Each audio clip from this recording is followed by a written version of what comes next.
ਸਾਡਾ ਟੀਵੀ ਦੇਖ ਰਹੇ ਸਾਰੇ ਦਰਸ਼ਕਾਂ ਨੂੰ ਮੇਰੇ ਵੱਲੋਂ ਪਿਆਰ ਭਰੀ ਸਤਿ ਸ੍ਰੀ ਅਕਾਲ। ਅੱਜ ਸਾਡੇ ਨਾਲ ਮੌਜੂਦ ਨੇ doctor Pritpal Singh. Doctor Pritpal Singh Baba Farid centre for special children ਦੇ ਸੰਚਾਲਕ ਨੇ ਅਤੇ 18 ਸਾਲ ਤੋਂ ਆਟਿਜ਼ਮ ਉੱਤੇ ਰਿਸਰਚ ਕਰਦੇ ਨੇ। ਆਓ ਆਪਾਂ ਇਹਨਾਂ ਤੋਂ ਜਾਣਦੇ ਹਾਂ ਕਿ ਆਟਿਜ਼ਮ ਹੁੰਦਾ ਕੀ ਹੈ, ਇਹਦੇ ਲੱਛਣ ਕੀ ਨੇ ਤੇ ਇਹਦੇ ਕਾਰਨ ਕੀ ਨੇ। ਸੋ ਡਾਕਟਰ ਸਾਹਿਬ, ਤੁਹਾਡਾ ਸਾਡੇ ਸਟੂਡੀਓ ਤੇ ਆਉਣ ਤੇ ਬਹੁਤ ਹੀ ਸਵਾਗਤ ਹੈ। ਬਹੁਤ ਸ਼ੁਕਰੀਆ ਨਵਰੂਪ।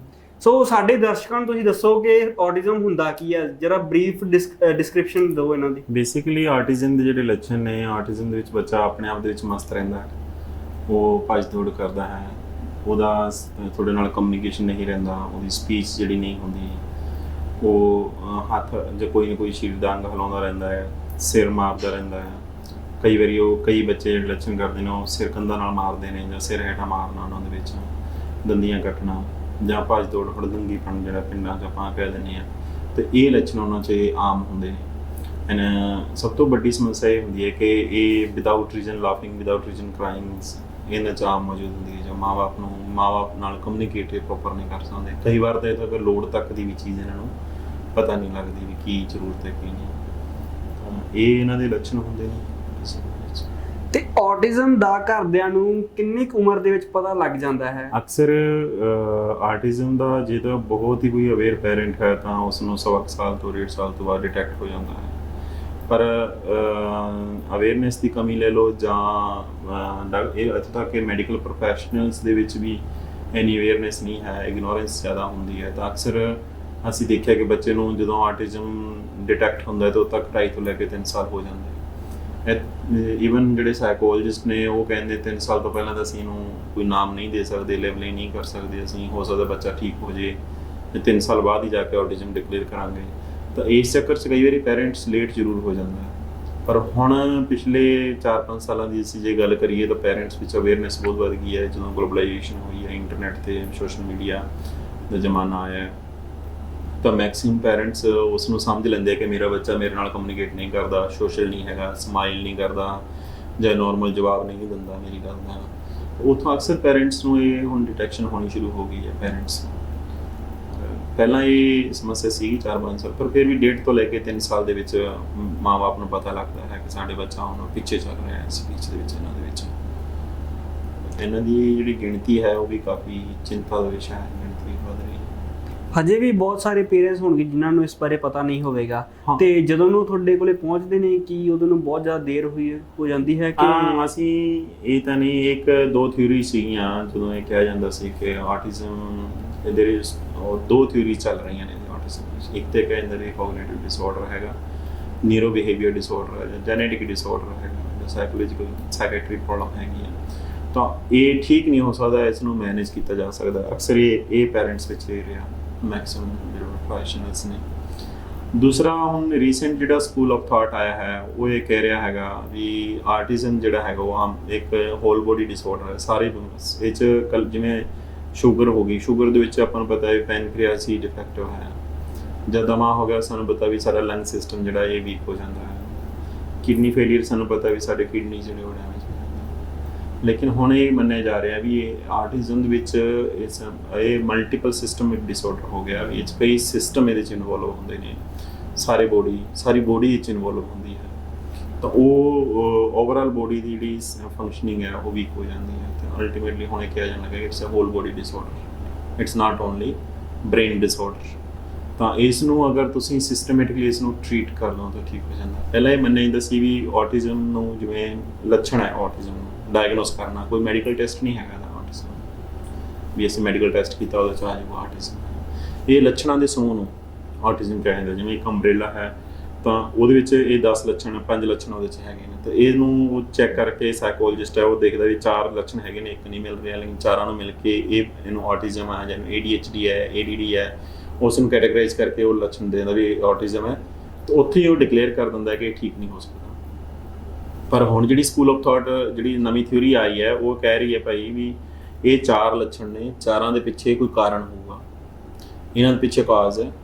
ਉਹ ਕਾਰਨ ਹੋ ਸਕਦਾ ਕੋਈ ਹੋਰ ਹੋਵੇ, ਉਸ ਕਾਰਨ ਨੂੰ ਅਗਰ ਤੁਸੀਂ ਟਰੀਟ ਕਰ ਦਿਓ ਤਾਂ ਲੱਛਣ ਆਪਣੇ ਆਪ ਘਟਣੇ ਸ਼ੁਰੂ ਹੋ ਜਾਂਦੇ ਹੈ, ਐਟਲੀਸਟ ਉਹਦੀ ਕੰਡੀਸ਼ਨਿੰਗ ਘਟਣੀ ਸ਼ੁਰੂ ਹੋ ਜਾਂਦੀ ਹੈ। ਤਾਂ ਆਟਿਜ਼ਮ ਦੇ ਬਹੁਤ ਸਾਰੇ ਬੱਚੇ ਤਾਂ ਪਰਮਾਨੈਂਟਲੀ ਠੀਕ ਹੋ ਜਾਂਦੇ ਆ।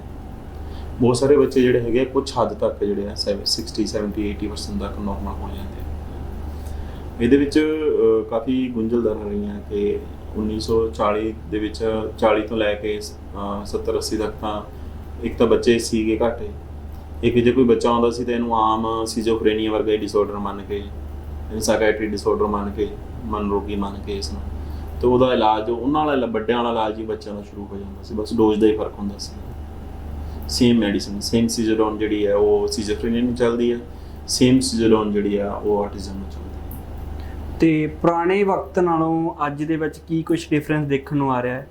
ਡਿਫਰੈਂਸ ਬਿਲਕੁਲ ਆਇਆ ਜੀ। ਉਹਦੇ 'ਚ ਜਦੋਂ ਅਸੀਂ ਜੇ CDC ਜਿਹੜਾ ਹੈ ਜਾਂ WHO ਦੇ ਕੁਝ ਆਪਣੇ ਹੈਗੇ ਨੇ ਜਿਹੜੇ ਭਰੋਸੇਮੰਦ ਜਿਹੜੇ ਇਹਨਾਂ ਦੇ ਸੈਂਟਰਸ ਨੇ, ਤਾਂ ਉਹਨਾਂ ਦੀ ਜਿਹੜੀਆਂ ਆਰਗੇਨਾਈਜੇਸ਼ਨਸ ਨੇ ਉਹਨਾਂ ਨੇ ਸਟੱਡੀ ਕੀਤਾ ਹੈਗਾ ਵੀ ਆਰਟਿਜ਼ਮ ਜਿਹੜਾ ਅੱਜ ਤੋਂ ਕੋਈ 30 ਸਾਲ ਪਹਿਲਾਂ 10,000 ਮਗਰ ਇੱਕ ਬੱਚਾ ਸੀ, ਹੁਣ 150 ਮਗਰ ਇੱਕ ਬੱਚਾ।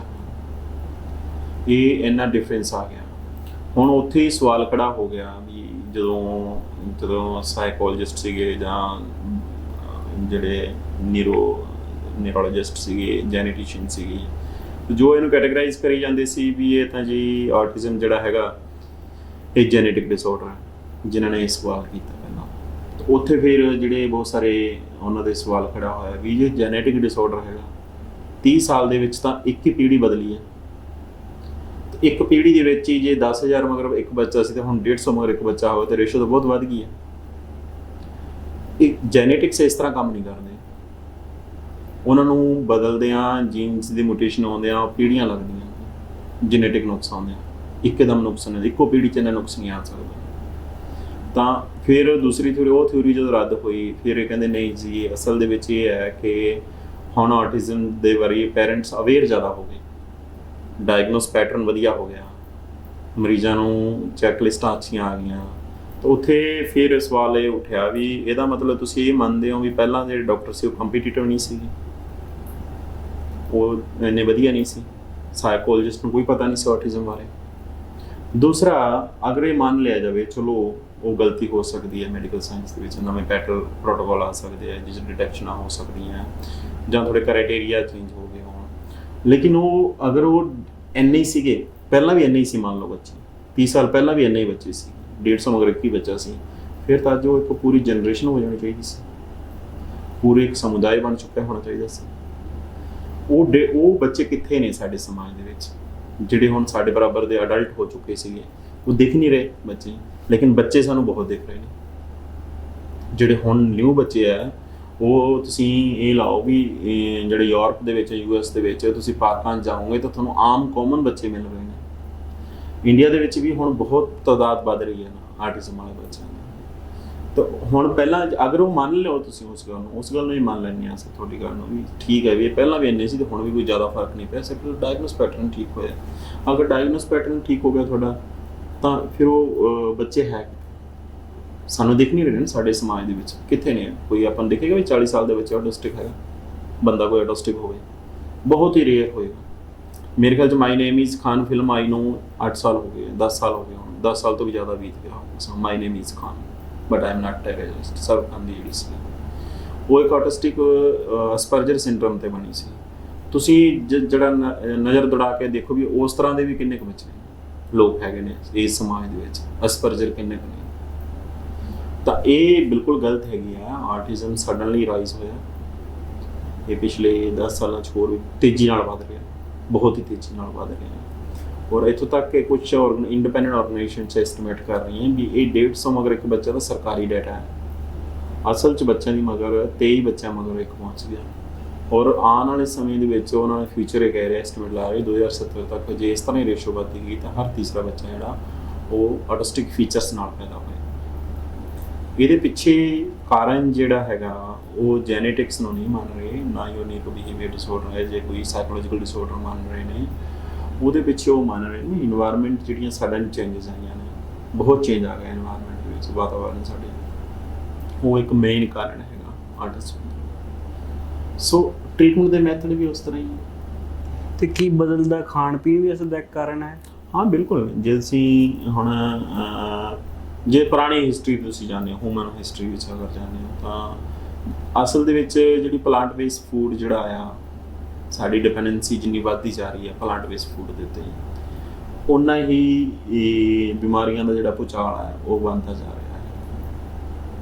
ਜਿਹੜੀ ਪਹਿਲਾਂ ਸੀਗੀ ਐਨੀਮਲ ਬੇਸਡ ਫੂਡ ਸੀਗਾ ਸਾਡਾ, ਮੈਕਸਿਮਮ 200 ਸਾਲ ਪਹਿਲਾਂ ਜਿਹੜੀ ਹਿਸਟਰੀਜ਼ ਦੇਖਦੇ ਹਾਂ ਬਿਫੋਰ ਇੰਡਸਟਰੀਲਾਈਜੇਸ਼ਨ, ਤਾਂ ਉਦੋਂ ਮੈਕਸਿਮਮ ਲੋਕਾਂ ਦਾ ਖਾਣਾ ਉਹ ਐਨੀਮਲ ਪ੍ਰੋਟੀਨ ਸੀ। ਉਸ ਤੋਂ ਬਾਅਦ ਜਿਵੇਂ ਇੰਡਸਟਰੀਅਲ ਰੈਵੋਲੂਸ਼ਨ ਹੋਇਆ, ਪੋਸੀਬਲ ਨਹੀਂ ਸੀਗਾ ਕਿ ਇੰਡਸਟਰੀ ਦੇ ਵਿੱਚ ਬੈਠੇ ਬੰਦਿਆਂ ਨੂੰ ਸ਼ਿਕਾਰ ਕੀਤਾ ਜਾਵੇ ਤੇ ਸ਼ਿਕਾਰ ਕਰਕੇ ਕੋਈ ਹੋਰਾਂ ਨੂੰ ਖਾਣਾ ਲਿਆ ਕੇ ਦੇਵੇ। ਹਰ ਚੀਜ਼ ਡਿੱਬਾ ਬੰਦ ਹੋਣੀ ਸੀ ਤੇ ਉਹਦੇ ਬਹੁਤ ਵੱਡੀ ਇੱਕ ਫੂਡ ਇੰਡਸਟਰੀ ਨੇ ਪਣਪਣਾ ਸੀ ਉਹਦੇ ਉੱਤੇ, ਇਸ ਪਲੈਨਟ ਦੇ ਉੱਤੇ। ਤਾਂ ਉਹ ਜਦੋਂ ਦਾ ਉਸ ਇੱਕ ਰੈਵੋਲੂਸ਼ਨ ਚੱਲਿਆ ਵੈਜੀਟੇਰੀਅਨਿਜ਼ਮ ਡਾਇਟ ਦਾ, ਪਲਾਂਟ ਬੇਸਡ ਡਾਇਟ ਦਾ, ਤਾਂ ਉਹਦੇ ਇੱਕ ਬਹੁਤ ਵੱਡਾ ਇੱਕ ਇੰਡਸਟਰੀਅਲਿਜ਼ਮ ਸੀਗਾ ਖੜੀ ਹੋਈ, ਫੂਡ ਇੰਡਸਟਰੀ ਖੜੀ ਹੋਈ ਉਹਦੇ ਵਿੱਚ ਹੀ। ਐਂਡ ਉਹੀ ਇੱਕ ਅਲਟੀਮੇਟਲੀ ਹੁਣ ਇਹ ਕਿ ਉਹ ਫੂਡ ਜਿਹੜੀ ਸਾਨੂੰ ਰਿਕੁਆਇਰਮੈਂਟਸ ਹੈਗੀਆਂ ਬੋਡੀ ਦੀਆਂ ਉਹ ਨਹੀਂ ਹੈਗੀਆਂ, ਪੂਰੀਆਂ ਨਹੀਂ ਹੋ ਰਹੀਆਂ। ਦੂਸਰਾ ਜਿਹੜਾ ਪਲਾਂਟ ਬੇਸਡ ਡਾਈਟ ਆਈ, ਇਹਨੂੰ ਪੂਰਾ ਖਪਤ ਕਰਨ ਵਾਸਤੇ ਬਹੁਤ ਸਾਰੀ ਡਿਸਟਰਕਸ਼ਨ ਕਰਨੀ ਪਈ ਸਾਨੂੰ। ਇਸ ਨੂੰ ਜਿਹੜਾ ਫੋਰੈਸਟ ਮਾਡਲ ਸੀ ਇਸ ਨੂੰ ਤੋੜਨਾ ਪਿਆ। ਕੈਮੀਕਲਸ ਬੇਸਡ ਖੇਤੀ ਲਿਆਉਣੀ ਪਈ ਪਲਾਂਟ ਬੇਸਡ ਫੂਡ ਨੂੰ ਇਨਕਰੀਜ਼ ਕਰਨ ਵਾਸਤੇ। ਕੈਮੀਕਲ ਬੇਸਡ ਖੇਤੀ ਸੀ, ਤੁਹਾਡੇ ਖੇਤ ਤੋਂ ਬੀਜ ਬੀਜਣ ਤੋਂ ਲੈ ਕੇ ਘਰ ਤੱਕ ਪਹੁੰਚਣ ਤੱਕ ਹਜ਼ਾਰਾਂ ਕੈਮੀਕਲ ਜਿਹੜੇ ਨੇ ਉਹ ਇਸਤੇਮਾਲ ਹੋ ਚੁੱਕੇ ਹੁੰਦੇ ਆ ਫੂਡ ਦੇ ਵਿੱਚ। ਤਾਂ ਉਹ ਅਸਲ 'ਚ ਫੂਡ ਦਾ ਜਿਹੜਾ ਪੈਟਰਨ ਹੀ ਚੇਂਜ ਹੋ ਗਿਆ ਨੈਚੁਰਲ ਫੂਡ ਦਾ। ਬੇਸ਼ੱਕ ਜਿੰਨਾ ਮਰਜ਼ੀ ਸੀ ਆਰਗੈਨਿਕ ਫੂਡ ਦੀ ਗੱਲ ਕਰੀਏ, ਅਲਟੀਮੇਟਲੀ ਫੂਡ ਦਾ ਪੈਟਰਨ ਚੇਂਜ ਹੋ ਚੁੱਕਿਆ ਸਾਡਾ। ਤਾਂ ਇਹ ਇੱਕ ਰਿਹਾ। ਹੁਣ ਜਦੋਂ ਅਸੀਂ ਆਰਟਿਜ਼ਮ ਵਾਲੇ ਬੱਚਿਆਂ ਨੂੰ ਜਦੋਂ ਅਸੀਂ ਦੇਖਦੇ ਹਾਂ, ਜਦੋਂ ਸਾਡੇ ਕੋਲੇ ਆਉਂਦੇ ਆ, ਤਾਂ ਉਹਨਾਂ ਨੂੰ ਅਸੀਂ ਜੋ ਮੰਨਦੇ ਹਾਂ ਅਸੀਂ ਉਹਦੇ ਮੁਤਾਬਕ ਅਸੀਂ ਨੂੰ ਗਟ ਐਂਡ ਸਾਈਕੋਲੋਜੀ ਸਿੰਡਰਮ ਇੱਕ ਪ੍ਰੋਟੋਕਾਲ ਜਿਹੜਾ ਪਪੂਲਰ ਹੋ ਰਿਹਾ ਹੈ, ਗੈਪਸ ਡਾਈਟ ਕਹਿੰਦੇ ਹਾਂ, ਅਸੀਂ ਉਹਦੇ ਉੱਤੇ ਪਾਉਂਦੇ ਹਾਂ, ਜਿਹਦਾ ਬੇਸ ਜਿਹੜਾ ਐਨੀਮਲ ਪ੍ਰੋਟੀਨ ਹੈਗਾ ਐਂਡ ਫਾਈਬਰ ਬੇਸਡ ਹੈਗਾ, ਫਰਮੈਂਟਡ ਫੂਡ ਬੇਸਡ ਉਹਦਾ ਪ੍ਰੋਟੋਕਾਲ ਹੈਗਾ। ਤਾਂ ਜਦੋਂ ਹੀ ਅਸੀਂ ਬੱਚਿਆਂ ਦੀ ਫਸਟ ਆਫ ਆਲ ਅਸੀਂ ਡਾਈਟ ਚੇਂਜ ਕਰਦੇ ਹਾਂ ਤਾਂ ਉਹਨਾਂ ਦੇ ਵਿੱਚ ਡਰਾਮੈਟਿਕਲੀ ਸੁਧਾਰ ਹੋਣਾ ਸ਼ੁਰੂ ਹੁੰਦਾ। ਫਿਰ ਅਸੀਂ ਉਹਨਾਂ ਦੀ ਜੋ ਨਿਊਟ੍ਰੀਸ਼ਨਲ ਡੈਫੀਸ਼ੀਐਂਸੀਜ਼ ਹੈ ਉਹ ਲੈਬ ਦੁਆਰਾ ਇਨਵੈਸਟੀਗੇਸ਼ਨ ਹੋ ਜਾਂਦੀਆਂ, ਤਾਂ ਫਿਰ ਉਹ ਟੈਸਟ ਕਰਨ ਤੋਂ ਬਾਅਦ ਸਾਨੂੰ ਪਤਾ ਲੱਗਦਾ ਵੀ ਆਹ ਇਸ ਬੱਚੇ 'ਚ ਕਮੀ ਹੈ, ਤਾਂ ਉਹਨੂੰ ਆਰਟੀਫਿਸ਼ੀਅਲੀ ਪੂਰਾ ਕਰ ਦਿੱਤਾ ਜਾਂਦਾ। ਫਿਰ ਜਦੋਂ ਇਹ ਦੋ ਚੀਜ਼ਾਂ ਪੂਰੀਆਂ ਹੋ ਜਾਂਦੀਆਂ, ਬੱਚੇ 'ਚ ਡੈਫੀਸ਼ੀਐਂਸੀਜ਼ ਪੂਰੀਆਂ ਹੋ ਗਈਆਂ, ਡਾਈਟ ਨਾਰਮਲ ਹੋ ਗਈ, ਫਿਰ ਉਹਦੀ ਟ੍ਰੇਨਿੰਗ ਜਿਹੜੀ ਹੈਗੀ ਹੈ like occupation therapy, speech therapy, special education, ਔਰ replacement therapy, tactile integration, sensory integration, panchakarma, Kerala therapy, neurotherapy, ਤੇ ਇਹ ਸਾਰੀਆਂ ਥੈਰੇਪੀਆਂ ਇੱਕ ਬੱਚੇ ਨੂੰ 1-to-1 ਬੇਸ ਤੋਂ ਜਿਹੜਾ ਪ੍ਰੋਟੋਕੋਲ ਉਸ ਨੂੰ ਦਿੱਤਾ ਜਾਂਦਾ ਹੈ ਹਰ 7 ਤੋਂ 8 ਘੰਟੇ ਡੇਲੀ ਦਾ। ਤੋਂ ਬੱਚੇ ਅਸੀਂ ਦੇਖਦੇ ਹਾਂ ਕਿ 1.5 ਸਾਲ 'ਚ ਨੋਰਮਲ ਹੋ ਜਾਂਦੇ ਆ। ਹੁਣ ਇੱਥੇ ਵੀ ਉਹੀ ਗੱਲ ਆਉਂਦੀ ਹੈ ਕਿ ਅਗਰ ਉਹ ਜੈਨੇਟਿਕ ਡਿਸਆਰਡਰ ਹੈ ਤਾਂ ਠੀਕ ਕਿਵੇਂ ਹੋ ਗਿਆ, ਜੇ ਉਹ ਸਾਈਕੋਲੋਜੀਕਲ ਡਿਸਆਰਡਰ ਵੀ ਹੈਗਾ ਤਾਂ ਉਹ ਪਰਮਾਨੈਂਟ ਹੁੰਦਾ, ਰਿਪੀਟ ਹੋਣਾ ਚਾਹੀਦਾ, ਤਾਂ ਉਹ ਨਾਰਮਲ ਸਕੂਲ 'ਚ ਆਨਗੋਇੰਗ ਕਿਵੇਂ ਚਲੇਗੇ ਬੱਚੇ। ਤਾਂ ਇਹ ਥਿਊਰੀ ਜਿਹੜੀ ਹੈਗੀ ਹੈ ਕਿ ਜਿਵੇਂ ਇਹ ਜਸਟ ਲਾਈਕ ਕਿ ਤੁਸੀਂ ਇਹ ਸਮਝ ਲਓ ਕਿ autism just like as a mountain, right, but mountains are not stable, it's unstable. ਅਸੀਂ ਉਸ ਨੂੰ ਹਰਾ ਸਕਦੇ ਹਾਂ ਆਰਟਿਜ਼ਮ ਨੂੰ। ਆਰਟਿਜ਼ਮ ਪਰਮਾਨੈਂਟ ਡਿਸਆਰਡਰ ਨਹੀਂ ਹੈ, ਪਰ ਹੁੰਦਾ ਇਸ ਤਰ੍ਹਾਂ ਜਿਵੇਂ ਗਲੇਸ਼ੀਅਰ ਹੈ, ਉਹਦਾ ਸਾਈਜ਼ ਹੈ, ਉਹ ਉੱਪਰ ਜਿੰਨਾ ਦਿਖਦਾ ਹੈ, ਉੱਪਰੋਂ ਹੋ ਸਕਦਾ ਤੁਹਾਨੂੰ ਘੱਟ ਦਿਖ ਰਿਹਾ ਹੋਵੇ ਉੱਪਰੋਂ ਚੀਜ਼, ਲੇਕਿਨ ਉਹਦੀ ਜੜ੍ਹਾਂ ਬਹੁਤ ਡੂੰਘੀਆਂ ਹੁੰਦੀਆਂ। ਜਦੋਂ ਅਸੀਂ ਇਹਨੂੰ ਉੱਪਰੋਂ ਟ੍ਰੀਟ ਕਰਨ ਦੀ ਕੋਸ਼ਿਸ਼ ਕਰਦੇ ਹਾਂ ਤੇ ਉਹ ਫਿਰ ਅਸੀਂ ਉੱਥੇ ਫੇਲੀਅਰ ਹੋ ਜਾਂਦੇ ਹਾਂ। ਤਾਂ ਕਿ ਉਹ ਸਾਨੂੰ ਲੱਗਦਾ ਕਿ ਸਾਡਾ ਬੱਚਾ ਤਾਂ 10 ਸਾਲ ਹੋ ਗਏ ਜਾਈ ਜਾਂਦੇ ਨੇ ਸਪੈਸ਼ਲ ਸਕੂਲ 'ਚ ਜੀ, ਉਹ ਲਾਈਫ ਗੋਇੰਗ ਹੈ, ਕਿਉਂਕਿ ਉਹ ਜਦੋਂ ਅਸੀਂ ਸਿਰਫ ਸਿੰਪਟਮ ਨੂੰ ਅਸੀਂ ਉਹਨੂੰ ਟ੍ਰੀਟ ਕਰਨ ਦੀ ਕੋਸ਼ਿਸ਼ ਕਰ ਰਹੇ ਹਾਂ ਜਾਂ ਉਹਨੂੰ ਮੈਨੇਜ ਕਰਨ ਦੀ ਕੋਸ਼ਿਸ਼ ਕਰ ਰਹੇ ਹਾਂ, ਤਾਂ ਉਹਨੂੰ ਟ੍ਰੀਟ ਨਹੀਂ ਕਰ ਰਹੇ, ਤਾਂ ਉਹਦੇ ਵਿੱਚ ਇਹ ਡਿਫਰੈਂਸ ਆ ਰਿਹਾ।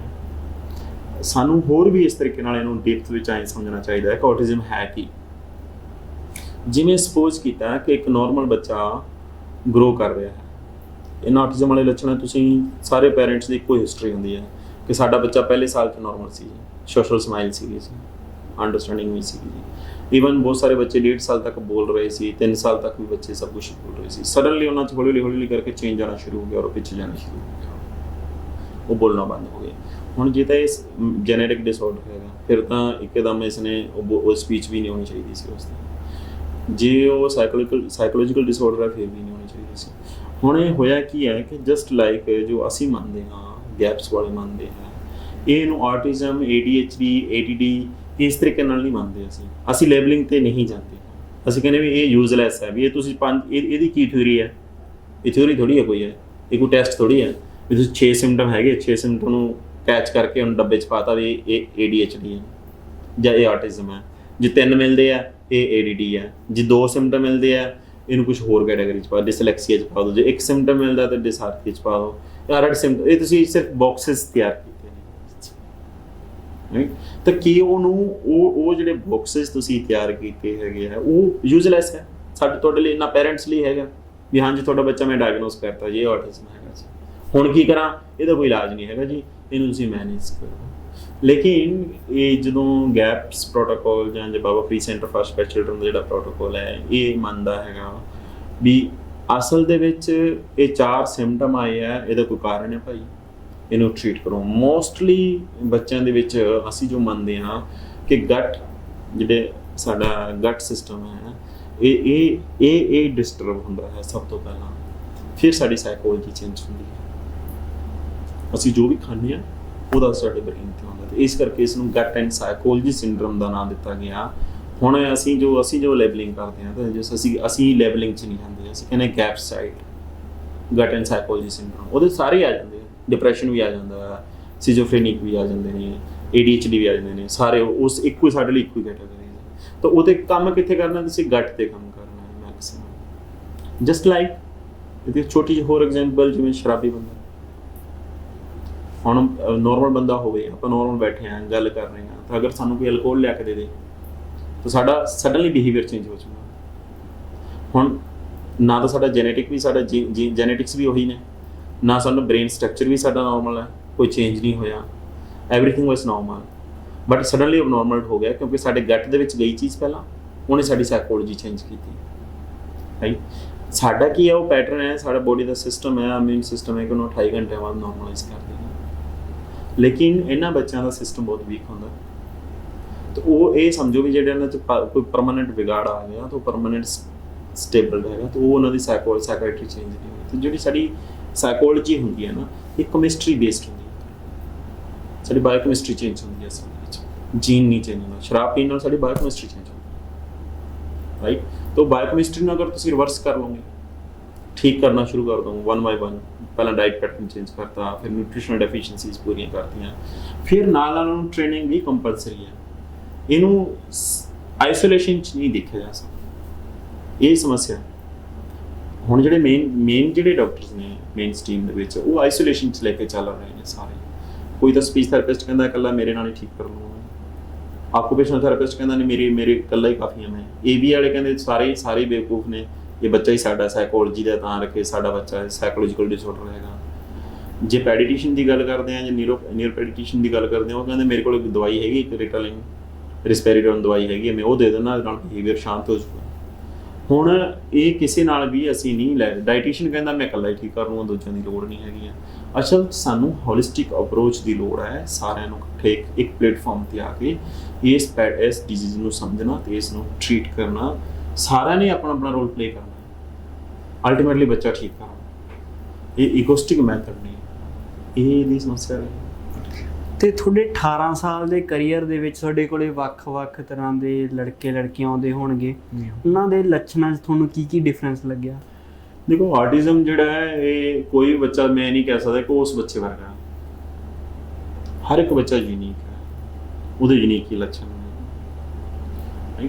ਹੁਣ ਉਹ ਇੱਥੇ ਤਾਂ ਗੱਚਾ ਖਾਈ ਜਾਂਦੇ ਨੇ ਸਾਰੇ ਵੀ ਕੋਈ ਬੰਦਾ ਇਸ ਤਰ੍ਹਾਂ ਦਾ ਹਜੇ ਤੱਕ ਤਾਂ ਇੱਕ ਕ੍ਰਾਈਟੇਰੀਆ ਨਹੀਂ ਬਣਾ ਸਕਿਆ ਵੀ ਆਹ 12 ਲੱਛਣ ਹੋਣਗੇ ਤਾਂ ਆਟਿਜ਼ਮ ਹੋਏਗਾ, ਕਿਉਂਕਿ ਕਈਆਂ 'ਚ 12 ਦੇ 12 ਹੀ ਨਹੀਂ ਮਿਲਦੇ। ਤਾਂ ਇਹ ਡਿਫਰੈਂਟ ਤਰ੍ਹਾਂ ਦੇ ਲੱਛਣ ਹੁੰਦੇ ਨੇ। ਕੋਈ ਬੱਚਾ ਹਾਈਪਰ ਹੈ, ਕੋਈ ਬੱਚਾ ਸਿਰਫ ਬਾਈਟ ਕਰਦਾ ਹੈ, ਕੋਈ ਇਸ਼ਾਰੇ ਨਾਲ ਗੱਲ ਸਮਝਦਾ ਹੈ। ਸੋ ਉਸੇ ਤਰ੍ਹਾਂ ਦੇ ਹੁਣ ਪ੍ਰੋਟੋਕੋਲ ਆ ਰਹੇ ਨੇ ਸਪੀਚ ਦੇ ਵਿੱਚ। ਪਹਿਲਾਂ ਇਹਨਾਂ ਬੱਚਿਆਂ ਨੂੰ ਸਪੀਚ ਥੈਰੇਪੀ ਹੀ ਮੇਨ ਮੰਨੀ ਜਾਂਦੀ ਸੀ, ਹੁਣ ਉਹ ਕੱਢ ਕੇ ਜਿਹੜੀ OMRT ਆ ਗਈ, ਓਰਲ ਮੋਟਰ ਰਿਫਲੈਕਸਿਸ ਥੈਰੇਪੀ ਆ ਗਈ। ਉਹ ਕਹਿੰਦੀ ਪਹਿਲਾਂ ਥੋੜੀ ਸਾਰੇ ਬੋਡੀ ਦਾ ਸਟਰਕਚਰ, ਆਰਟੀਕੂਲੇਸ਼ਨ, ਤੁਹਾਡੇ ਮੂੰਹ ਦਾ ਸਟਰਕਚਰ ਸਹੀ ਹੋਏਗਾ, ਫਿਰ ਸਪੀਚ ਆਏਗੀ। ਤਾਂ ਉਹ ਹੁਣ ਨਵੀਂ ਇਨੋਵੇਸ਼ਨਸ ਹੋ ਰਹੀਆਂ ਨੇ, ਬਟ ਫਿਰ ਵੀ ਅਸੀਂ ਕਹਿੰਦੇ ਕਿ ਇਹਨਾਂ ਨੂੰ ਇੱਕ ਪਲੇਟਫਾਰਮ 'ਤੇ ਹਟਾਉਣ ਦੀ ਲੋੜ ਪਏਗੀ। ਐਂਡ ਬੇਸਿਕ ਪ੍ਰੋਟੋਕੋਲ ਜਿਹੜਾ ਸਾਨੂੰ ਡਾਇਟਿਕਸ ਜਿਹੜਾ ਹੈ, ਉਹ 95% ਜਿਹੜੇ ਲੋਕ ਨੇ ਉਹ ਬਿਨਾਂ ਕਿਸੇ ਰੀਜ਼ਨ ਜਾਣਿਆ, ਪ੍ਰੋਫੈਸ਼ਨਲ ਵੀ ਬਿਨਾਂ ਕੋਈ ਕਾਰਨ ਤੋਂ ਵੀ ਡਾਇਟ ਦੇ ਵਿਰੋਧ 'ਚ ਹੋ ਜਾਂਦੇ ਨੇ। ਜਦ ਕਿ ਸਟਾਰਟਿੰਗ ਤੋਂ ਇਹ ਗੱਲ ਹੈਗੀ ਕਿ ਖੁਰਾਕ ਹੀ ਤੁਹਾਡਾ ਸਰੀਰ ਨੂੰ ਤੈਅ ਕਰਦੀ ਹੈ ਕਿਸ ਤਰ੍ਹਾਂ ਦਾ ਹੋਏਗਾ। ਮੰਨ ਲਓ ਕਮਜ਼ੋਰ ਬੰਦਾ, ਉਹਨੂੰ ਤੁਸੀਂ ਖੁਰਾਕ ਨਾ ਦਿਓਗੇ, ਤੁਸੀਂ ਉਹ ਦਵਾਈ ਨਾਲ ਹੀ ਠੀਕ ਹੋ ਜਾਣਾ, ਇਹਨੂੰ ਟ੍ਰੇਨਿੰਗ ਨਾਲ ਠੀਕ ਹੋ ਜਾਣਾ, ਜਿਮ ਨਾਲ ਹੀ ਠੀਕ ਹੋ ਜਾਣਾ ਹੈ, ਤਾਂ ਕਮਜ਼ੋਰ ਬੰਦਾ ਜਿਮ ਨਾਲ ਉਹਨੂੰ ਖੁਰਾਕ ਵੀ ਤਾਂ ਚਾਹੀਦੀ ਹੈ ਨਾ। ਉਸੇ ਤਰ੍ਹਾਂ ਜੇ ਕੋਈ ਸਟੱਡੀ ਕਰਨੀ ਹੈ ਤਾਂ ਉਹਨੂੰ ਕਹੇ ਸਟੱਡੀ ਖੁਰਾਕ ਦਾ ਇਹਦੇ 'ਚ ਕੀ ਰੋਲ ਹੈਗਾ, ਮਾਸਟਰ ਵਧੀਆ ਹੋਣਾ ਚਾਹੀਦਾ ਹੈ ਨਾ, ਵੀ ਮਾਸਟਰ ਤੇ ਕੋਈ ਸਟੱਡੀ ਦਾ ਪੈਟਰਨ ਬਈ ਸਟੱਡੀ ਦਾ ਪੈਟਰਨ ਵੀ ਕਾਊਂਟ ਕਰੇਗਾ, ਮਾਸਟਰ ਵੀ ਕਾਊਂਟ ਕਰੇਗਾ, ਲੇਕਿਨ ਉਹਦੇ ਅੰਦਰ ਦਮ ਵੀ ਹੋਣਾ ਚਾਹੀਦਾ ਬੱਚੇ ਦੇ ਅੰਦਰ, ਠੀਕ ਹੈ। ਉਹ ਰਬੜ ਹੈ, ਉਹ ਕਿੰਨੀ ਖਿੱਚ ਲੇਗਾ ਉਸ ਨੂੰ। ਇਸ ਕਰਕੇ ਇਹ ਜੋ ਜੈਨੇਟੀਸ਼ੀਅਨਸ ਦੀ ਜਦੋਂ ਗੱਲ ਆਈ ਤਾਂ ਬਿਗਨਿੰਗ 'ਚ ਜਦੋਂ ਇਹ ਇੱਕ ਡਿਕਲੇਰੇਸ਼ਨ ਆ ਗਈ ਵੀ ਆਟਿਜ਼ਮ ਇਜ਼ ਜੈਨੇਟਿਕ ਡਿਸਆਰਡਰ, ਉਦੋਂ ਕਿਸੇ ਨੇ ਕੁਐਸਚਨ ਖੜੇ ਕੀਤੇ ਵੀ ਮੰਨ ਲਿਆ ਗਿਆ ਵੀ ਇਹ ਜੈਨੇਟਿਕ ਡਿਸਆਰਡਰ ਹੈ, ਕੀ ਤੁਸੀਂ 10 ਬੱਚੇ ਅਗਰ ਮੰਨ ਲਓ ਕਿ ਜੈਨੇਟਿਕ ਡਿਸਆਰਡਰ ਦੇ ਵੀ ਜਿਵੇਂ ਡਾਊਨ ਸਿੰਡਰੋਮ ਬੱਚਾ ਹੈ, ਮੰਗੋਲ ਬੱਚੇ ਹੁੰਦੇ ਆ, ਅਗਰ 10 ਪੈਦਾ ਹੋ ਜਾਣ ਤੇ 10 ਨੂੰ ਕਿਸੇ ਜੈਨੇਟੀਸ਼ੀਅਨ ਕੋਲੇ ਲੈ ਕੇ ਜਾ ਕੇ ਟੈਸਟ ਕਰਕੇ ਦੱਸਦੇ ਵੀ ਬੱਚਾ ਬੋਲੂਗਾ ਕਿ ਨਹੀਂ ਬੋਲੂਗਾ, ਇਹ ਚੱਲੂਗਾ ਕਿ ਨਹੀਂ ਚੱਲੂਗਾ, ਇਹ ਕੰਮ ਕਰੂਗਾ ਕਿ ਨਹੀਂ ਕਰੂਗਾ, ਜਾਂ ਇੱਕ ਨਾਰਮਲ ਬੰਦਿਆਂ ਦਾ ਵੀ ਜੀਨ ਟੈਸਟ ਕਰਕੇ ਦੱਸ ਦੋ ਵੀ ਇਹ ਆਜੜੀ ਬਣੂਗਾ ਕਿ ਨਾਸਾ ਦਾ ਸਾਇੰਟਿਸਟ ਬਣੂਗਾ, ਹੀ ਵਿਲ ਸੇ ਕਿ ਇਹ ਫਿਊਚਰ ਦੱਸੇਗਾ ਜੀ ਇਸ ਦਾ, ਇਹ ਕੀ ਕਰੂਗਾ, ਇਹਨੂੰ ਕਿਹੜੀ ਬਿਮਾਰੀ ਲੱਗੂਗੀ ਕਿਹੜੀ ਨਹੀਂ ਲੱਗੂਗੀ। ਕੋਈ ਬੰਦਾ ਫਿਊਚਰ ਦਾ ਡਿਕਲੇਰੇਸ਼ਨ ਨਹੀਂ ਦੇ ਸਕਦਾ ਜੈਨੇਟੀਸ਼ੀਅਨ। ਹਾਂ ਕੁਝ ਕੰਡੀਸ਼ਨਾਂ ਜ਼ਰੂਰ ਦੱਸ ਸਕਦਾ ਵੀ ਹਾਂ ਆਹ ਬਿਮਾਰੀ ਹੈ ਭਾਈ ਇਸ ਨੂੰ, ਇਹ ਕੰਡੀਸ਼ਨ ਇਸ ਨੂੰ ਲੱਗੂਗੀ, ਬਟ ਉਹ ਇਹ ਨਹੀਂ ਕਹਿ ਸਕੇਗਾ ਕਿ ਇਹਦੀ IQ ਕਿੰਨਾ ਹੋਏਗਾ, ਇਹ ਸਪੀਚ ਕਿੰਨੀ ਹੋਊਗੀ, ਇਹ ਚੱਲੂਗਾ ਕਿ ਨਹੀਂ ਚੱਲੂਗਾ। ਇਹਦਾ ਮਤਲਬ ਉਹਦੇ ਕੋਲੇ ਥੋੜਾ ਜਿਹਾ ਮੰਨ ਲਓ ਇੱਕ ਪੂਰਾ ਆਪਣਾ ਰੂਮ ਹੈ, ਰੂਮ ਦੇ ਵਿੱਚ ਥੋੜੀ ਜਿਹੀ ਸਪੇਸ ਹੈ ਜੈਨੇਟਿਕਸ ਕੋਲੇ, ਬਾਕੀ ਪੂਰਾ ਰੂਮ ਖਾਲੀ ਪਿਆ। ਉਹ ਸਾਡੇ ਤੇ ਡਿਪੈਂਡੈਂਸੀ ਹੈ ਵੀ ਅਸੀਂ ਉਹਨੂੰ ਨਿਊਟ੍ਰੀਸ਼ਨ ਕਿਸ ਤਰ੍ਹਾਂ ਦੇ ਰਹੇ ਹਾਂ, ਉਸ ਸੋਸਾਇਟੀ ਕਿਸ ਤਰ੍ਹਾਂ ਦੇ ਰਹੇ ਹਾਂ, ਉਸ ਨੂੰ ਅਸੀਂ ਐਜੂਕੇਸ਼ਨ ਕਿਸ ਤਰ੍ਹਾਂ ਦੇ ਰਹੇ ਹਾਂ, ਵਿਸ਼ੇਸ਼ ਟ੍ਰੇਨਿੰਗ ਕਿਸ ਤਰ੍ਹਾਂ ਦੀ ਦੇ ਰਹੇ ਹਾਂ, ਇਹ ਸਾਰਿਆਂ ਨੇ ਮਿਲ ਕੇ ਆਟਿਜ਼ਮ ਜਾਂ ਇਹਨਾਂ ਬਾਰੇ ਕਰੂਗੇ। ਤੇ ਸੋ ਜੈਨੇਟਿਕਸ ਇਜ਼ ਟੋਟਲੀ ਆਊਟ ਨਾਓ। ਸੋ ਰਹੀ ਗੱਲ ਸਾਈਕੋਲੋਜਿਸਟ ਦੀ, ਉਹ ਕਹਿ ਰਹੇ ਵੀ ਸਾਈਕੈਟਰੀ ਡਿਸਆਰਡਰ ਹੈਗਾ। ਜੇ ਸਾਈਕੈਟਰੀ ਡਿਸਆਰਡਰ ਹੈਗਾ ਤਾਂ ਉੱਥੇ ਵੀ ਇਹ ਗੱਲ ਖੜੀ ਹੋ ਰਹੀ ਹੈ ਵੀ ਇਹ ਸਡਨਲੀ ਰਾਈਜ਼ ਕਿਉਂ ਹੋ ਗਿਆ, ਫਿਰ ਇੱਕਦਮ ਲੋਕਾਂ ਦੀ ਇੱਕੋ ਜਨਰੇਸ਼ਨ ਇੰਨੀ ਸਾਈਕੋਲੋਜੀ ਚੇਂਜ ਹੋ ਗਈ। ਤਾਂ ਹੁਣ ਇਹ ਫਿਰ ਰੈਵਲ ਹੋਇਆ ਵੀ ਜਿਹੜਾ ਨਤਾਸ਼ਾ ਕੈਂਪਬੈਲ ਜਿਹੜੇ ਸਾਇੰਟਿਸਟ ਨੇ, ਡਾਕਟਰ ਮਾਰਥਾ ਹਾਰਵਰਡ ਯੂਨੀਵਰਸਿਟੀ ਦੇ ਨਿਊਰੋ ਸਾਇੰਟਿਸਟ ਨੇ, ਤੇ ਇਹਨਾਂ ਨੇ ਇਹ ਡਿਕਲੇਅਰ ਕੀਤਾ ਇੱਕ ਪਲੇਟਫਾਰਮ 'ਤੇ, ਇਹਨਾਂ ਦੀ ਕਾਫੀ ਬੁੱਕਸ ਨੇ, ਆਟਿਜ਼ਮ ਰੈਵੋਲੂਸ਼ਨ ਜਾਂ ਗੈਪਸ ਡਾਈਟ ਜਾਂ ਸਟਾਰਵਿੰਗ ਬ੍ਰੇਨ, ਇਸ ਤਰ੍ਹਾਂ ਦੀਆਂ ਇਹਨਾਂ ਦੀ ਕਾਫੀ ਲਿਟਰੇਚਰ ਦੇ ਨਾਂ 'ਤੇ ਤੁਹਾਨੂੰ ਮਿਲੇਗਾ। ਉਹਦੇ ਵਿੱਚ ਇਹਨਾਂ ਨੇ ਦੱਸਿਆ ਕਿ ਅਸਲ ਦੇ ਵਿੱਚ ਪੇਟ ਤੁਹਾਡਾ, ਪਹਿਲਾਂ ਕਹਿੰਦੇ ਸੀ ਗਟ ਇਜ਼ ਯੂਅਰ ਸੈਕੰਡ ਬ੍ਰੇਨ, ਉਹ ਵੀ ਇੰਡੀਆ 'ਚ ਤਾਂ ਇੱਥੇ ਸੈਕੰਡ ਵੀ ਨਹੀਂ ਕਹਿਣ ਲੱਗੇ, ਠੀਕ ਹੈ। ਉਹ ਕਹਿੰਦੇ ਬ੍ਰੇਨ ਇਜ਼ ਬ੍ਰੇਨ, ਗਟ ਇਜ਼ ਗਟ, ਦੋਨੇ ਡਿਫਰੈਂਟ ਹੈ, ਪੇਟ ਨਾਲ ਬ੍ਰੇਨ ਦਾ ਕੋਈ ਸੰਬੰਧ ਨਹੀਂ। ਉਹ ਕਹਿਣ ਲੱਗੇ ਸੀ ਵੀ ਪੇਟ ਜਿਹੜਾ ਤੁਹਾਡਾ ਪਹਿਲਾ ਬ੍ਰੇਨ ਹੈ, gut is your second brain, right. ਹੁਣ ਉਹ ਕਹਿ ਰਹੇ gut is your first brain, ਪਹਿਲਾਂ ਇਸ ਨੂੰ ਠੀਕ ਕਰੋ, ਇਸ ਨੂੰ ਹੀਲ ਕਰੋ, ਇਸ ਠੀਕ ਹੋ ਜਾਏਗਾ ਤੇ ਬ੍ਰੇਨ ਆਪਣੇ ਆਪ ਠੀਕ ਹੋ ਜਾਏਗਾ। ਪਹਿਲਾਂ ਲਿਮਿਟੇਸ਼ਨ ਸੀ ਵੀ ਆਟਿਜ਼ਮ ਇੰਨੀ ਉਮਰ ਤੱਕ ਠੀਕ ਹੋ ਜਾਏਗਾ। Now they saying it's a psychology, it's a biochemistry, ਇਹ ਬਾਇਓਕੈਮਿਸਟਰੀ ਦੀ ਪ੍ਰੋਬਲਮ ਹੈਗੀ ਆ, ਤੇ ਫਿਰ ਇਹਦੇ ਵਾਸਤੇ ਕੋਈ ਏਜ ਲਿਮਿਟ ਨਹੀਂ, ਉਹਨਾਂ ਦਾ ਇਹ ਮੰਨਣਾ ਹੈਗਾ। ਸੋ ਉਸ ਥਿਊਰੀ ਤੇ ਅਸੀਂ ਕੰਮ ਕਰਦੇ ਹਾਂ। ਸਾਡਾ ਇੱਕ ਸਮੂਹ ਹੈ ਪ੍ਰੋਫੈਸ਼ਨਲਸ ਦਾ, group of professionals, occupational therapist, speech therapist, special educators, dietitian, paediatricians, chirotherapist, ਅਸੀਂ ਸਾਰੇ ਮਿਲ ਕੇ ਇੱਕ ਕੰਮ ਕਰਦੇ ਹਾਂ। ਇੱਕ ਹੋਲਿਸਟਿਕ ਅਪਰੋਚ ਬਣਾਈ, 11 ਤੋਂ 12 ਥੈਰੇਪੀਆਂ ਪਰ ਡੇ 1 to 1 ਚੱਲਦੀਆਂ ਨੇ ਬੱਚੇ ਨਾਲ। ਇੱਕ ਦਿਨ ਦੇ ਵਿੱਚ ਅਪਰੋਕਸ 14 ਤੋਂ 15 ਬੱਚੇ ਇੱਕ ਸੈਂਟਰ ਲੈਂਦਾ ਹੈ। ਉਹਨਾਂ ਨੇ ਅਲਟੀਮੇਟਲੀ ਇਹ ਸਾਬਿਤ ਕਰਤਾ ਵੀ ਅਗਰ 1.5-2 ਸਾਲ ਤੁਸੀਂ ਢੰਗ ਨਾਲ ਬੱਚੇ ਨਾਲ ਲਾ ਲੈਂਦੇ ਹੋ ਤਾਂ ਆਪਣੀ ਜ਼ਿੰਦਗੀ ਬਿਲਕੁਲ ਨੋਰਮਲ ਬਿਤਾਉਣ ਵਾਲੇ ਪਾਸੇ, ਆਪਣੀ ਜ਼ਿੰਦਗੀ ਚੰਗੀ ਤਰ੍ਹਾਂ ਬਿਤਾਉਣ ਵਾਲੇ ਪਾਸੇ ਆ ਜਾਂਦਾ ਹੈ। ਇੱਥੇ ਤੱਕ ਕੁਝ ਬੱਚੇ ਅਗਰ ਛੋਟੀ ਏਜ ਦੇ ਵਿੱਚ ਆ ਜਾਂਦੇ ਆ, ਕਾਫੀ ਛੋਟੀ ਏਜ 'ਚ ਆ ਜਾਣ, 3 ਸਾਲ ਦੀ, 3.5 ਸਾਲ ਦੀ, 4 ਸਾਲ ਦੀ ਅਗਰ ਏਜ ਆ ਜਾਣ, ਤਾਂ ਆਪਣੇ ਨਾਰਮਲ ਸਕੂਲ ਗੋਇੰਗ ਵੀ ਹੋ ਸਕਦੇ, ਥੋੜ੍ਹਾ ਬਹੁਤ ਲੇਟ ਜ਼ਰੂਰ ਹੋ ਸਕਦਾ। ਹੁਣ ਜੇ 12 ਸਾਲ ਦਾ ਬੱਚਾ ਆ ਗਿਆ ਸਪੋਜ਼ ਕੀਤਾ, ਤਾਂ ਉਹਨੂੰ ਆਪਾਂ ਕਹਾਂਗੇ ਵੀ ਹੁਣ ਸਕੂਲਿੰਗ ਨਾਰਮਲ ਸਕੂਲ ਚਲਾ ਜਾਏਗਾ, ਤਾਂ ਨਾ, ਇਹ ਪੋਸੀਬਲ ਨਹੀਂ ਹੈ, ਠੀਕ ਹੈ। ਹੁਣ ਉਹਦਾ ਲੰਘ ਗਈ ਸਕੂਲ ਏਜ, ਤਾਂ ਲੰਘ ਗਈ ਹੁਣ ਉਸਦੀ। ਹੁਣ ਤਾਂ ਉਹਨੂੰ ਹੈ ਕਿ ਤੁਸੀਂ ਉਹਨੂੰ ਸਕਿੱਲਸ ਟ੍ਰੇਨਿੰਗ ਦੇ ਸਕਦੇ ਹੋ, ਤੁਸੀਂ ਬੜੇ ਕੋਈ ਵੋਕੇਸ਼ਨਲ ਟ੍ਰੇਨਿੰਗ ਦੇ ਸਕਦੇ ਹੋ, ਤੁਸੀਂ ਦੈਟਸ ਓਨਲੀ ਪੋਸੀਬਿਲਿਟੀ, ਜਾਂ ਆਪਣੇ ਆਪ ਸੈਲਫ ਸਟੈਂਡ ਹੀ ਕਰ ਸਕਦੇ ਹੋ ਤੁਸੀਂ। ਸੋ ਆਟਿਜ਼ਮ ਹੁਣ ਆਉਣ ਵਾਲੇ ਸਮੇਂ ਦੇ ਵਿੱਚ ਫਿਊਚਰ 'ਚ ਸਾਨੂੰ ਇਹ ਲੱਗ ਰਿਹਾ ਵੀ ਇਟਸ ਨੋਨ ਕਿਉਰੇਬਲ, ਲੇਕਿਨ ਸਮੱਸਿਆ ਹੈ ਕਿ ਹਰ ਇੱਕ ਨੇ ਆਪਣੇ ਆਪਣੇ ਬਾੜੇ ਖੋਲ੍ਹੇ ਹੋਏ ਆ। ਹੋਮੋਪੈਥ ਕਹਿੰਦਾ ਮੇਰੀ ਦਵਾਈ ਲਈ ਜਾਓ, ਤੁਹਾਨੂੰ ਦੂਜੀ ਥੈਰੇਪੀਆਂ ਦੀ ਲੋੜ ਨਹੀਂ। ਆਯੁਰਵੇਦ ਕਹਿੰਦਾ ਤੁਸੀਂ ਮੇਰੀ ਥੈਰੇਪੀ ਲਈ ਜਾਓ, ਹੋਰ ਥੈਰੇਪੀਆਂ ਦੀ ਲੋੜ ਨਹੀਂ। OT ਵਾਲੇ ਕਹਿੰਦੇ ਮੇਰੀ ਲਈ ਜਾਓ, ਸਪੀਚ ਵਾਲੇ ਕਹਿੰਦੇ ਮੇਰੀ ਲਈ ਜਾਓ। ਕੁਛ ਕੰਸੈਪਟ ਨਵੇਂ ਆ ਗਏ ਨੇ ਕਿ ਤੁਹਾਡਾ ਬੱਚਾ ਪੈਦਾ ਹੋ ਗਿਆ, ਤੁਸੀਂ ਸਾਡੇ ਕੋਲੇ ਛੱਡ ਜਾਓ, ਹੁਣ ਇਹਨੇ ਠੀਕ ਠੂਕ ਨਹੀਂ ਹੋਣਾ, ਤੁਸੀਂ ਕਮਾਓ ਸਾਰੀ ਉਮਰ ਤੇ ਸਾਡੇ ਕੋਲੇ ਇਹਨੂੰ ਬਸ ਤੁਸੀਂ ਬੱਚਾ ਦੇਤਾ ਹੁਣ ਸਮਝੋ, ਇਹਨੂੰ ਪੁੱਠਾ ਨਹੀਂ ਲੈ ਜਾ ਸਕਦੇ ਤੁਸੀਂ। ਅਸੀਂ ਇਹਨੂੰ ਦੁਨੀਆ ਦੀਆਂ ਲਗਜ਼ਰੀ ਜਿਹੜੀਆਂ ਸਰਵਿਸਿਜ਼ ਦੇਵਾਂਗੇ, ਪਰ ਤੁਸੀਂ ਇੰਨਾ ਕੁ ਕਮਾਓ ਕਿ ਤੁਹਾਨੂੰ 8-9 ਲੱਖ ਰੁਪਏ ਮਹੀਨੇ ਦਾ ਸਾਨੂੰ ਦੇਣਾ। ਸੋ ਸਾਡੇ ਪੇਰੈਂਟਸ ਲਈ ਹੈ ਕਿ ਘੱਟੋ ਘੱਟ ਤੁਸੀਂ ਕੁਝ ਨਹੀਂ ਕਰ ਸਕਦੇ, ਡਾਇਟਰੀ ਪ੍ਰੋਟੋਕੋਲ ਜ਼ਰੂਰ ਫੋਲੋ ਕਰ ਸਕਦੇ ਹੋ। Baba Farid centre for special children ਦੀ ਜਿਹੜੀ ਸਾਡੀ ਸਾਈਟ ਹੈ autismcuring.com ਦੇ ਉੱਤੇ ਜਾ ਕੇ ਤੁਸੀਂ ਉੱਥੇ ਸਾਡੇ ਜਿਹੜੇ ਡਾਈਟੀਸ਼ੀਅਨਸ ਨੇ, ਪੈਡੀਟੀਸ਼ੀਅਨਸ ਨੇ, ਉਹਨਾਂ ਨਾਲ ਕੰਟੈਕਟ ਕਰ ਸਕਦੇ ਹੋ ਤੇ ਉਹ ਤੁਹਾਨੂੰ ਫ੍ਰੀ ਕੰਸਲਟੇਸ਼ਨ ਦਿੰਦੇ ਨੇ। ਉਹ ਕਹਿੰਦੇ ਨੇ ਚਲੋ ਘੱਟੋ ਘੱਟ ਇਹਨਾਂ ਤਾਂ ਕਰ ਹੀ ਸਕਦੇ ਨਾ, ਘਰੋਂ ਤੋਂ ਸ਼ੁਰੂ ਕਰੋ। ਅਗਲਾ ਸਟੈਪ ਫਿਰ ਇੱਕ ਪਹਿਲਾ ਸਟੈਪ ਚੱਕੋ, ਅਗਲਾ ਸਟੈਪ ਅਸੀਂ ਚੱਕਾਂਗੇ। ਤੇ ਉਹ ਡਾਈਟੀਸ਼ੀਅਨ ਤੁਹਾਡੇ ਨਾਲ ਪਰਮਾਨੈਂਟ ਰਹਿੰਦੇ ਨੇ ਸਾਰੇ, ਉਹ ਫ੍ਰੀ ਹੈ। ਪੈਡੀਟੀਸ਼ੀਅਨ ਜਿਹੜਾ ਉਹ ਕੰਪਲੀਟ ਡਾਕਟਰ ਅਮਰ ਸਿੰਘ ਆਜ਼ਾਦ ਨੇ, ਅੱਛਾ ਨਾਮ ਹੈ ਉਹਨਾਂ ਦਾ, ਉਹ ਵੀ ਕੰਪਲੀਟਲੀ ਫ੍ਰੀ ਐਡਵਾਈਸ ਦਿੰਦੇ ਨੇ ਤੁਹਾਨੂੰ। ਤਾਂ ਉਹ ਤੋਂ ਕਰੋ, ਹੋਮ ਬੇਸ ਪ੍ਰੋਟੋਕੋਲ ਤੋਂ ਤੁਸੀਂ ਸਟਾਰਟ ਕਰੋ ਐਂਡ ਉਹ ਫ੍ਰੀ ਹੈ। ਉਸ ਤੋਂ ਬਾਅਦ ਫਿਰ ਤੁਸੀਂ ਜੇ ਤੁਹਾਨੂੰ ਲੱਗਦਾ ਹੈ ਤਾਂ ਤੁਸੀਂ ਸੈਂਟਰ ਆ ਸਕਦੇ ਹੋ, ਅਦਰਵਾਈਜ਼ ਯੂ ਕੈਨ ਫਾਈਂਡ ਆਪਣੇ ਸਰਾਊਂਡਿੰਗ ਜਿਹੜਾ ਪ੍ਰੋਟੋਕੋਲ ਤੁਹਾਨੂੰ ਦੱਸ ਰਹੇ ਹਾਂ ਅਸੀਂ, ਉਹ ਥੈਰੇਪੀਆਂ ਤੁਸੀਂ ਲੱਭ ਕੇ ਉੱਥੇ ਵੀ ਕਰਵਾ ਸਕਦੇ ਹੋ। ਜਿਵੇਂ ਤੁਸੀਂ 12 ਸਾਲ ਦੇ ਇੱਕ ਬੱਚੇ ਦੀ ਐਗਜ਼ਾਮਪਲ ਦਿੱਤੀ, ਕੀ ਤੁਹਾਨੂੰ ਲੱਗਦਾ ਹੈ ਕਿ ਇਸ ਦੀ ਡਿਟੈਕਸ਼ਨ ਦੇ ਵਿੱਚ ਕੋਈ ਸੁਧਾਰ ਆਉਣੇ ਚਾਹੀਦੇ ਨੇ? ਨਹੀਂ, ਡੈਫੀਨੇਟਲੀ ਜਿਹੜਾ ਇਹ ਤਾਂ ਯੂਰਪ ਦੀ ਗੱਲ ਕਰ ਰਹੇ ਆ ਜਿਹੜੇ ਲੋਕ ਵੀ ਅੱਗੇ ਨਾਲੋਂ ਸੁਧਾਰ ਹੋ ਗਿਆ, ਆਰਟਿਜ਼ਮ ਨੂੰ ਅਰਲੀ ਡਿਟੈਕਸ਼ਨ ਹੋਣ ਲੱਗ ਗਈ ਤਾਂ ਕਰਕੇ ਸੰਖਿਆ ਵੱਧ ਗਈ। ਪਰ ਹੁਣ ਪੰਜਾਬ ਜਾਂ ਇੰਡੀਆ ਵਰਗੇ ਮੁਲਕ ਦੇ ਵਿੱਚ ਤਾਂ ਇਹ ਸਮੱਸਿਆ ਹੈਗੀ ਆ ਕਿ ਇੱਥੇ ਤਾਂ ਇਹ ਸ਼ਬਦ ਸਾਨੂੰ ਕਹਿਣਾ ਹੈ ਕਿ ਜਿਹੜੇ ਮਾਹਰ ਨੇ ਬੱਚਿਆਂ ਦੇ, ਉਹਨਾਂ ਨੂੰ ਵੀ ਇਹ ਡਿਟੈਕਸ਼ਨ ਨਹੀਂ ਕਰਦੇ।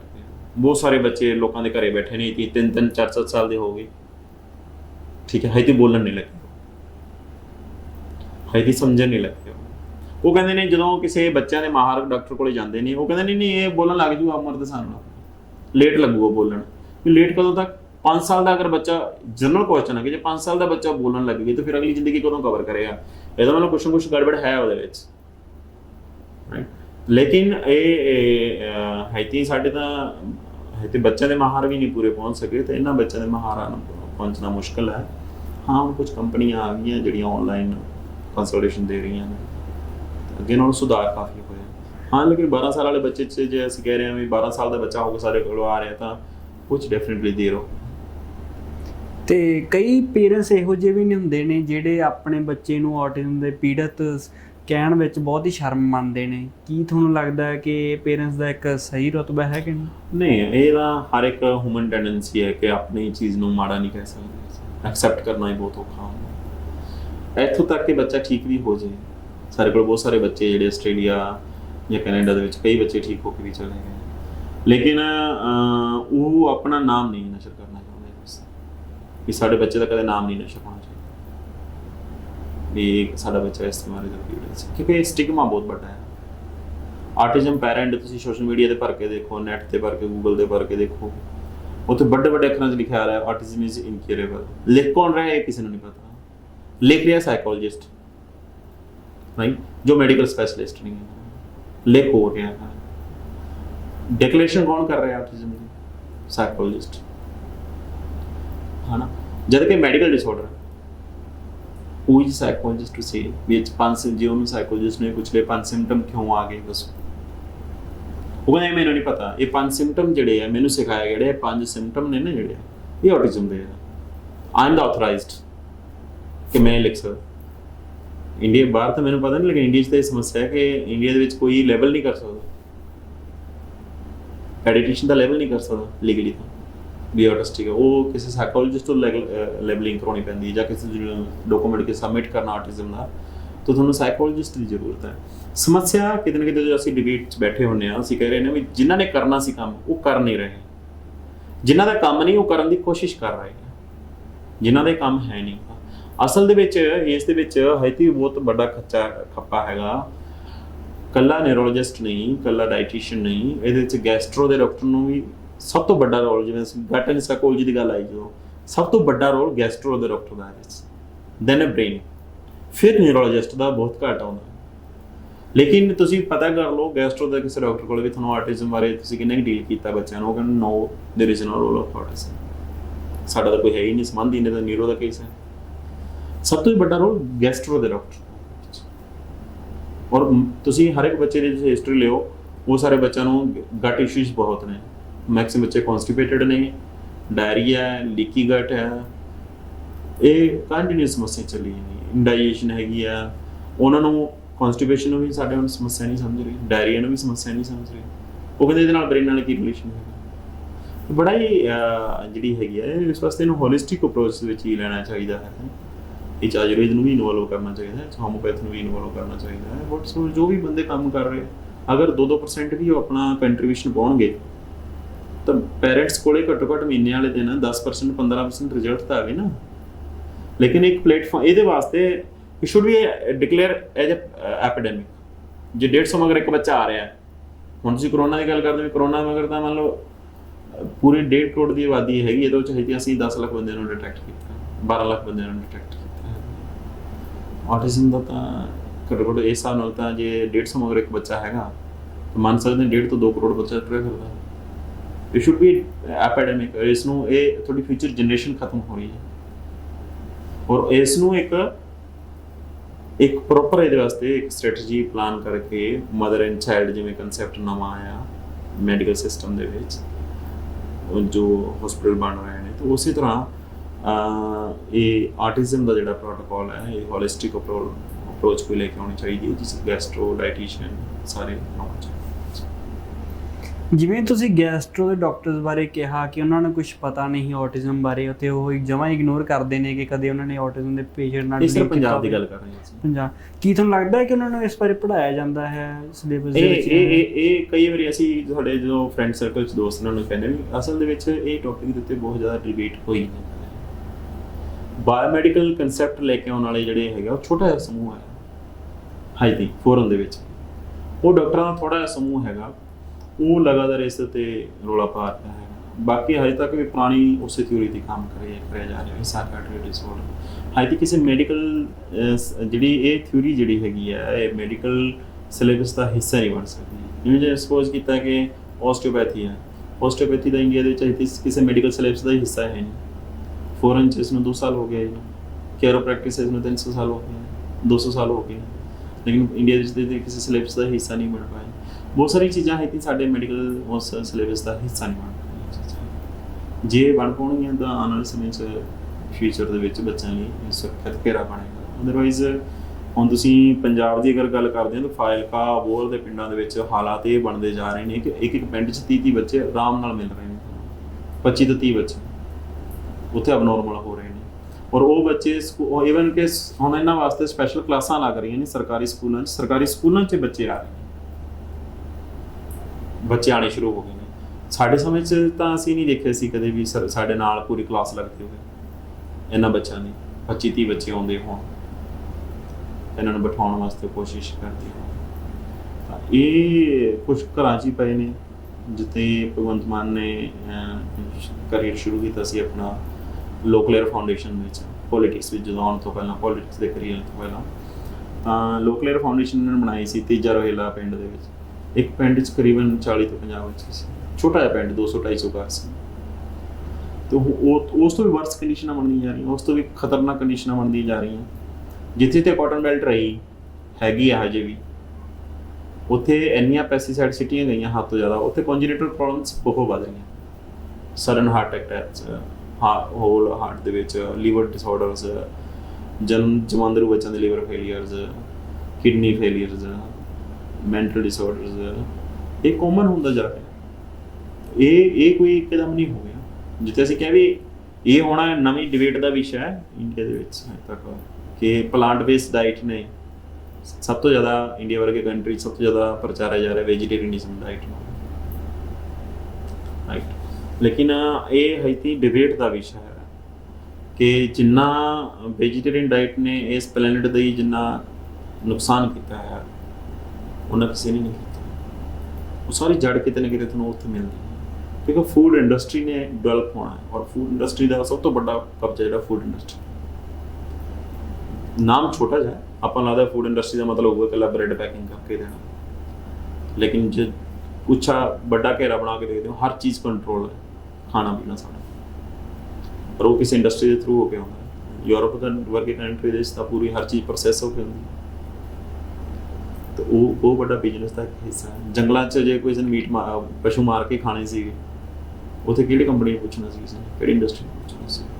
ਤਾਂ ਬਹੁਤ ਸਾਰੇ ਡਿਜ਼ੀਜ਼ ਉਹਨਾਂ ਦਾ ਇਹ ਮੰਨਣਾ ਹੈਗਾ, ਜਿਹੜੀ ਗੈਪਸ ਡਾਈਟ ਪ੍ਰੋਟੋਕੋਲ ਜਿਹੜੇ ਫੋਲੋ ਕਰ ਰਹੇ ਨੇ ਉਹਨਾਂ ਦਾ ਇਹ ਮੰਨਣਾ ਹੈਗਾ ਕਿ ਨਿਊਰੋਲੋਜੀਕਲ ਪ੍ਰੋਬਲਮਸ ਵਿੱਚ ਜਾਂ ਇਹਨਾਂ ਜਿੰਨੀ ਵੀ ਗਟ ਇਸ਼ੂਜ਼ ਆ ਰਹੇ ਨੇ ਇਹਦੇ ਵਿੱਚ ਪਲਾਂਟ ਬੇਸਡ ਫੂਡ ਦਾ ਜਿਹੜਾ ਇਹ ਰੋਲ ਹੈਗਾ। ਜਿਵੇਂ ਤੁਸੀਂ ਪਲਾਂਟ ਬੇਸਡ ਫੂਡ ਨੂੰ ਘਟਾਉਣਾ ਹੈ ਕਿਉਂਕਿ ਪਲਾਂਟ ਬੇਸਡ ਫੂਡ ਦਾ ਰੋਲ ਆਈ ਨਹੀਂ ਕਿ ਪਲਾਂਟ ਬੇਸਡ ਖਤਰਨਾਕ ਹੈ, ਕਿਉਂਕਿ ਕੈਮੀਕਲਸ ਬਹੁਤ ਨੇ ਵਿੱਚ।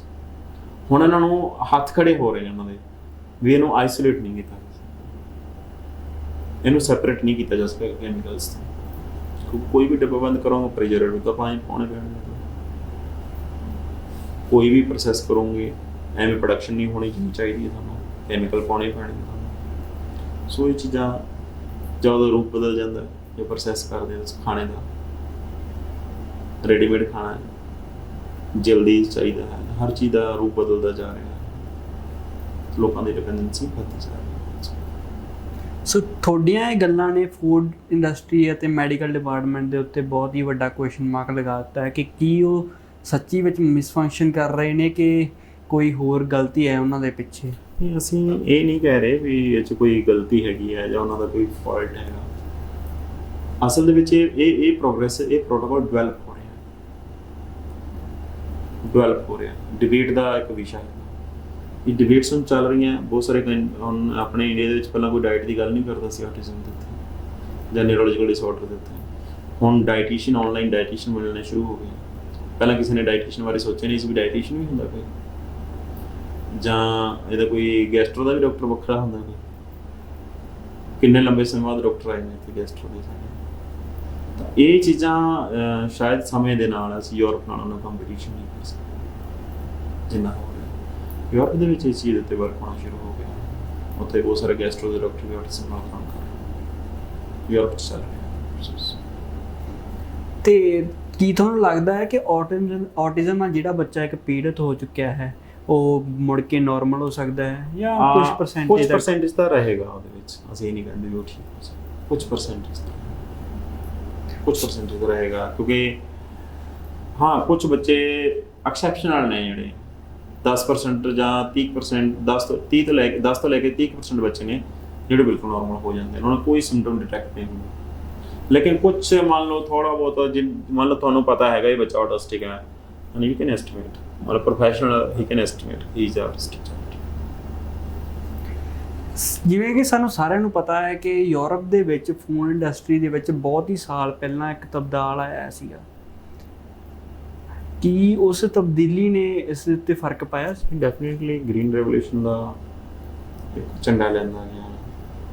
ਗ੍ਰੀਨ ਰੈਵੋਲੂਸ਼ਨ ਆਇਆ, ਗ੍ਰੀਨ ਰੈਵੋਲੂਸ਼ਨ ਦੇ ਤਹਿਤ ਇਹ ਕਿਹਾ ਗਿਆ ਫੂਡ ਦੀ ਸ਼ਾਰਟੇਜ ਬਹੁਤ ਹੈਗੀ ਹੈ, ਅੰਨੇਵਾਹ ਫੂਡ ਦੀ ਪ੍ਰੋਡਕਸ਼ਨ ਵਧਾਏਗੀ। ਉਸ ਗ੍ਰੀਨ ਰੈਵੋਲੂਸ਼ਨ ਦਾ ਨਤੀਜਾ ਇਹ ਹੈਗਾ ਵੀ ਇੱਕ ਐਸਟੀਮੇਟ ਹੈਗਾ ਵੀ ਤਕਰੀਬਨ 80,000 ਕੈਮੀਕਲ ਇਸ ਧਰਤੀ 'ਤੇ ਡਿੱਗ ਚੁੱਕੇ ਨੇ, ਔਰ ਜਿਨ੍ਹਾਂ ਦੀ ਲਾਈਫ ਲੌਂਗ ਜਿਹੜੀ ਹੈਗੀ ਆ ਉਹ 200-300 ਸਾਲ ਹੈ, ਤਾਂ ਹਰ ਸਾਲ ਡਿੱਗ ਰਹੇ ਨੇ। ਠੀਕ, ਉਹ ਤੋਂ ਬਿਨਾਂ ਹੁਣ ਹੁੰਦੀ ਨਹੀਂ ਹੈ।